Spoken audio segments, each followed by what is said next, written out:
vamos dar um pulinho lá no nosso site www.canalcjc.com.br que tem Fala Aí aqui da Cristina Ferreira. Ela falou assim, ó: acredito que a febre de Olimpíada vai durar o tempo do mesmo, pois o povo não tem incentivo. E também tem a situação, dizem que o brasileiro não tem lembrança, não tem memória, né? Então, se não houver realmente esse fomento ao esporte constante, esse apoio e que venha dentro da política, não uma política de um determinado governo, mas uma política pública para o esporte para que isso continue, né? Investimento, né? Exatamente, isso desde as escolas, não só o esporte de competição, focado lá no atleta de alto rendimento, como, por exemplo, já pegaram determinados atletas, colocaram treinando, visando determinada competição, termina a competição, acaba. Não, isso aí não leva a lugar nenhum, é algo muito imediato. E aí eu concordo com a Cristina. E aí, concorda com ela? Concordo, mas tem que ter investimentos assim, sociais, né? Para deixar esse legado olímpico. E tendo esse investimento, né, até no esporte, que não é muito, tem muita visibilidade, como o rugby, por exemplo, o rugby, o golfe, que são modalidades que vão entrar agora nas Olimpíadas, e tem que ter esse investimento assim para manter e para criar uma sementinha, para ter mais investimentos futuros. A Maria Clara perguntou aqui, quem vai ser o campeão dia 28, final da Champions? Eu aposto no Real Madrid, né? Real Madrid? Não vai ter a revanche do Atlético de Madrid. Bom, eu torço pelo Atlético. Eu também estou torcendo pelo Atlético de Madrid. Vamos ver nessa final madrilenha quem ganha. O Cláudio também mandou uma pergunta. Qual o melhor técnico na atualidade? Eu ainda acredito no Tite. Eu ainda acredito que entre os brasileiros, realmente, o Tite tenha destaque. Lembrar que ele pegou uma terra arrasada, né? Ele montou um time, foi campeão, um time desacreditado, foi campeão. Agora perdeu o time praticamente inteiro, está remontando essa equipe. Fez uma primeira fase da Libertadores muito boa. Foi eliminado realmente num jogo dramático com o Nacional, né, em casa. Mas eu acho que ainda tem muita água para rolar debaixo dessa ponte e ver um Brasileirão agora, né? E o Tite é capaz de pegar um time que não é bom fisicamente e transformar em uma equipe vencedora, como ele fez no ano passado. Você não se perguntar no começo do ano passado, você não acreditava no Jadson, você não acreditava no Renato O próprio Augusto. Renato Augusto não tinha sequência, não conseguia realmente desempenhar o Canelinha futebol de vidro, dele, aquela fama que exatamente. tinha. Super Exatamente. insatisfeito com o Corinthians, aí veio o Tite no ano passado e formou uma equipe que ganhou com folga o Campeonato O Brasileiro. Jadson estava para sair, estava sendo preterido sempre, estava ali encostado para ser negociado e foi uma aposta pessoal do... pé no Flamengo, né? Exatamente, estava quase que acertado com o Flamengo e foi uma aposta pessoal do Tite e foi um grande destaque do campeonato junto com o Renato Augusto e Elias, né? Eu não sei se a pergunta do Cláudio foi nacional ou internacional. Internacional, para mim, é o Guardiola. E para vocês? Concordo. Fazendo menção honrosa aí, não pela qualidade do futebol, mas por trazer realmente uma mentalidade vencedora e um grupo muito fechado já há 3, 4 anos no Atlético de Madrid, o próprio Simeone, né? Acho que também é de se destacar. Também aposto o Guardiola anos-luz na primeira posição, com o Simeone na segunda, porque o Simeone ele conseguiu implementar uma nova forma de tática defensiva, que como Barcelona e o Bayern de Munique não conseguiram infiltrar nessa defensiva do Atlético de Madrid. Então foi um ponto. Fazendo um paralelo aí que bem distante, já que você tocou no assunto que o Simeone tem uma tática defensiva. Seria o Simeone a versão muito, mas muito avançada do Celso Roth? Não, Celso Roth está anos-luz melhor que o Simeone, né? Tá, o Celso Roth é melhor que o Simeone? Beleza. Pergunta aqui também do João, comentário do João. Estamos com o futebol no Brasil em decadência. Tirando o Neymar, qual o jogador que pode surpreender? Uma pergunta difícil. Eu acho que hoje o grande jogador brasileiro, além do Neymar, é o William, né? É aquele que está se destacando mais no âmbito internacional, que conduz o Chelsea. O Chelsea que fez uma temporada terrível de se esquecer realmente, mas o William realmente tem se destacado. Mas para as Olimpíadas, quem? Como a gente está falando de Olimpíadas, né? É verdade. Aí realmente fica um pouco mais complicado. Se você falar para os jogadores sub-23, né, os jogadores com idade olímpica, você pode destacar o Gabigol, né, o Gabriel dos Santos, o goleiro Ederson também, que vem muito bem no Benfica, né?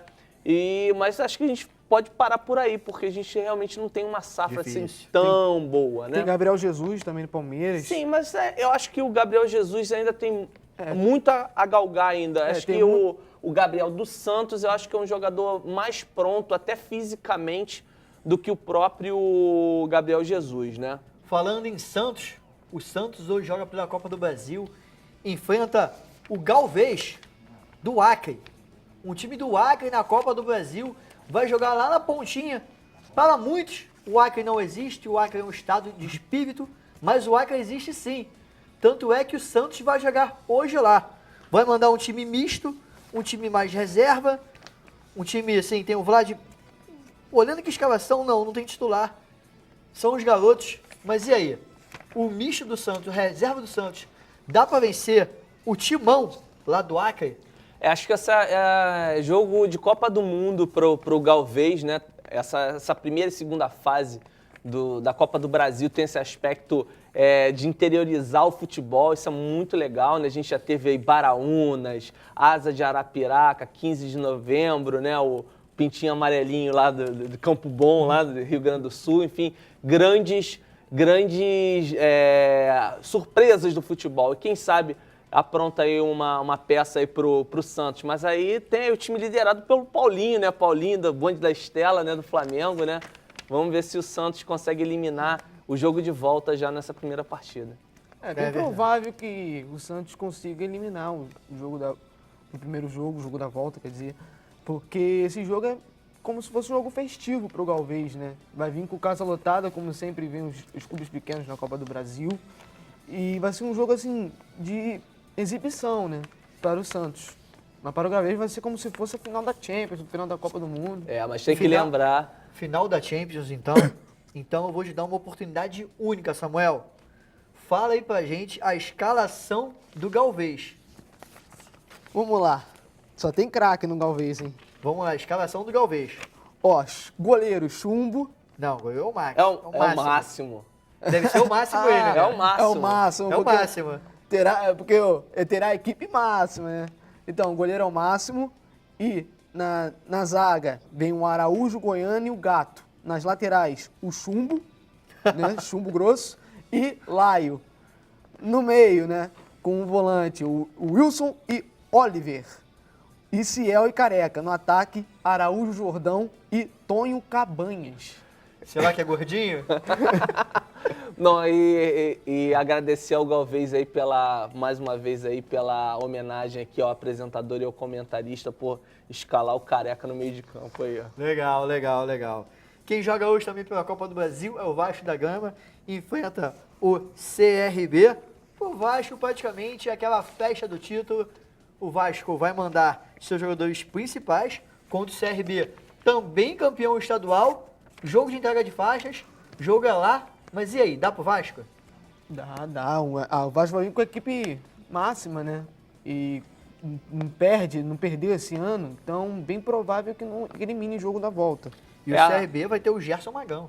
É verdade, o que fez aí grande sucesso no Cruzeiro, no Ipatinga, teve aí uma passagem terrível pelo Flamengo, né? Mas o Vasco tem a dúvida do Luan, né? Parceiro do Rodrigo na zaga. O Juan e o Martin Silva terminaram a final do Carioca aí, sentindo incômodos musculares, enfim.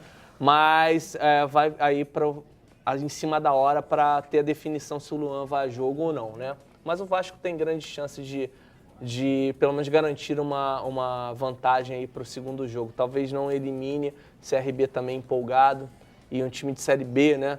Então acredito que tem um jogo mais parelho lá em Natal. Temos dois Fala Aí, vamos falar rapidinho aqui do Fala Aí. O Alexandre, vocês acham que Davi Luiz ainda pode ser considerado o melhor zagueiro? Rapidinho. Não considero não. Na verdade, ele vem numa decrescente desde da Copa do Mundo e não conseguiu se firmar. Ele e Thiago Silva realmente não vem atravessando um bom momento. Eu até aponto o próprio Marquinhos como um zagueiro mais promissor e mais estável, assim como o Miranda, que eu acho que é um zagueiro fundamental, seria fundamental ter o Miranda nas Olimpíadas. Mas ele mesmo declarou que se fosse da vontade dele, ele não jogaria as Olimpíadas e jogaria a Copa América, E né? ainda pelo jogo lamentável que ele fez contra o Uruguai, né, que isso deixa um trauma, um certo trauma para ele, né, que ele não vem jogando bem contra o jogo de volta, contra o Manchester City, pelas quartas de final, e não fez um bom desempenho, e isso meio que acarretou, assim, como fosse um fim de carreira para ele. E o Osório tá aqui perguntando o que tá acontecendo com o Flamengo. Tá difícil. Passaram 10 dias aí após a eliminação para o Vasco, teve aquele jogo lamentável contra o Fortaleza, que ninguém entendeu nada, um time que passa 10 dias treinando, muitos dias em tempo integral, não conseguiu assimilar e desempenhar nada daquilo que o técnico passou, ou, por outro lado, essa situação do Muricy insistir com o esquema 4-3-3 que não dá certo no Flamengo já há alguns anos, e aguardar, né? Sábado tem o primeiro jogo no Brasileiro, a estreia contra o Sport em Volta Redonda. Vamos ver. Falando do Flamengo, vamos falar de um ex-jogador do Flamengo, o Marcos Assunção. Lembra dele? Batia falta como ninguém, anunciou ontem sua aposentadoria. Aos 39 anos, cheio de dores, cheio de lesões, anunciou que vai se aposentar. A gente tem um vídeo aí de alguns gols que o Marcos Assunção fez. Bom jogador, 39 anos, acho que chegou no seu limite. E já tá na hora, né? É verdade, ele realmente foi um excelente jogador. Faltou Excelente. um pouco. Eu acredito um excelente jogador que faltou a ele sequência. Ele teve muito destaque, não só no Palmeiras, no Santos principalmente. Foi bem, apesar de um curto espaço de tempo, teve no Flamengo também com destaque. Chegou à seleção, mas sem ter essa sequência maior. As lesões o prejudicaram bastante, né?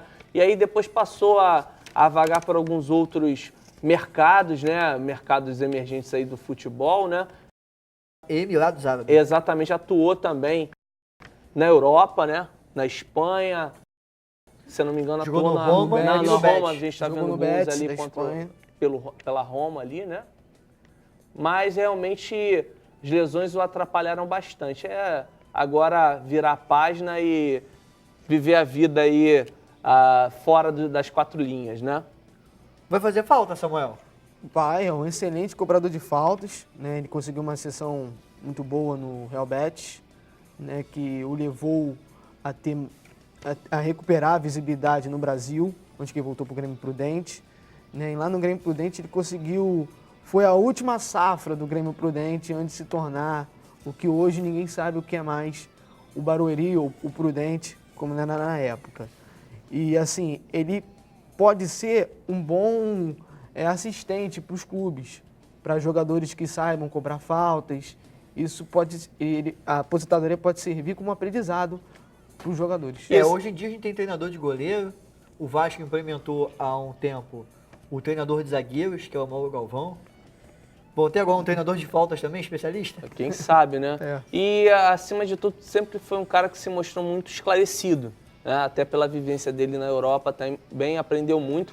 Eu acho que nesse caso, é um exemplo que pode ser aproveitado também para a gestão esportiva, que a gente tanto precisa, né? Assim como o Leonardo, o Raí, é realmente um jogador que sempre se posicionou e sempre foi muito esclarecido nas E suas pegar essa aposentadoria opiniões. recente do Rogério Ceni e implementar logo isso de treinador de faltas. Né? Pegar que o Rogério Ceni se aposentou agora, pode É um bom surgir. nome, é um bom nome. É um bom nome.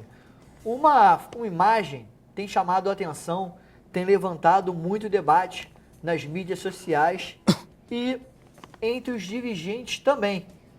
Essa imagem, essa cena que aconteceu há pouco tempo, está gerando uma pequena crise na Gávea.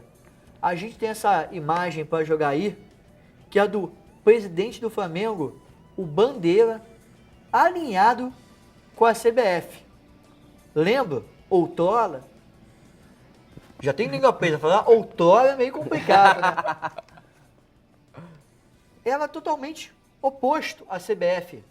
Queria criar uma liga para concorrer com o Campeonato Brasileiro ou derrubar o Campeonato Brasileiro.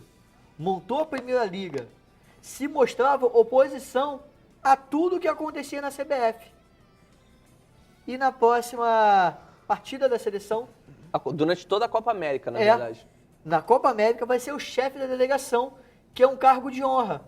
O que podemos pensar, o que podemos concluir com isso? Infelizmente, o futebol já não dá mais sobre o futebol. Eles agora estão aí por assuntos de interesse, né? De cargos políticos, de assuntos de interesse, porque se for parar para pensar, se fosse, por exemplo, o ex-presidente do Flamengo, que me escapou o nome, de cabelo branco. Pelaipe? De cabelo branco. O Pelaipe? Não, O presidente. Ex-presidente do Márcio Flamengo. Braga. Márcio Braga. Se for parar para pensar Márcio Braga, ele nunca voltaria atrás uma declaração dele contra a CBF. Ele nunca citaria um cargo desse. Então já deixou de pensar, já deixou essa história de que só pelo futebol, só segurar o clube. Agora é questão de dinheiro mesmo. Eles estão ali por interesses. Por poder. Por poder. Bom, se vocês me permitem, eu vou discordar um pouquinho. Existem dois aspectos importantes para serem discutidos aí nesse novo posicionamento do Bandeira. O primeiro, que tem sido amplamente divulgado, existe o interesse de se alinhar toda essa política da Primeira Liga para a aceitação oficial da CBF visando o calendário do ano que vem. Então, seria realmente um ato político para facilitar essa aceitação da Primeira Liga. A coisa não é tão dessa forma, gerando insatisfação nos bastidores. Gerou esse rebuliço, mas é importante essa aceitação, primeiro ponto.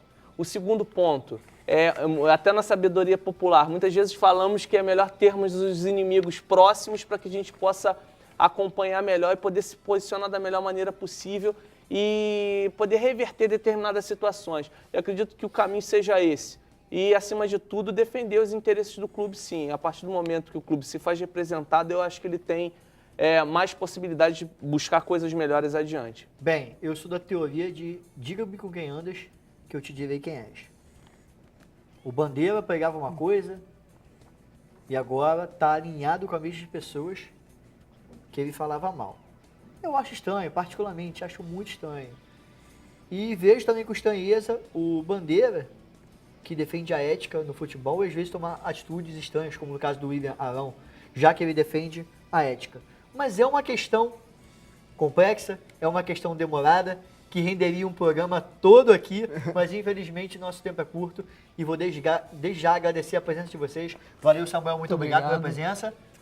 Muito obrigado, meu amigo, meu companheiro de careca, nosso grande amigo Leonardo Souza. E vou ficando por aqui com o CJC Esporte. Agradeço você de casa mais uma vez pela companhia. Uma boa tarde e até lá. Tchau.